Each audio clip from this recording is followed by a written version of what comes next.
सांगली जिल्ह्यामधल्या कडेगावमध्ये उद्या माजी मंत्री डॉक्टर पतंगराव कदम यांच्या पूर्णाकृती पुतळ्याचं अनावरण होणार आहे आणि या निमित्तानं काँग्रेसनं आता जंगी सभेचं सुद्धा आयोजन केलंय आणि यासाठी लोकसभेचे विरोधी पक्षनेते राहुल गांधी आणि शरद पवार यांच्यासह अनेक दिग्गज नेते उद्या इथे उपस्थित राहतील। पण उद्धव ठाकरे मात्र या कार्यक्रमाला उपस्थित राहणार नाहीयेत। ठाकरेंना निमंत्रण असलं तरी त्यांच्या पूर्वनियोजित कार्यक्रमांमुळे ते येणार नसल्याचं काँग्रेसचे प्रदेशाध्यक्ष नाना पटोले यांनी स्पष्ट केलंय। पण सांगलीमध्ये लोकसभेतल्या बंडखोरीची सल ही ठाकरेंच्या मनामध्ये आजही कायम असल्यामुळे ते या सभेला जाणार नाहीत का अशी ही चर्चा आहे। मी त्यांना आमंत्रण दिलेलं होतं, पण त्यांचं कुठेतरी त्यांचा कार्यक्रम असल्यामुळे ते येऊ शकत नाही असं त्यांनी सांगितलेलं आहे।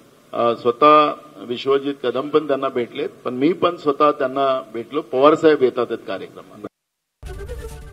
एबीपी माझा, उघडा डोळे बघा नीट।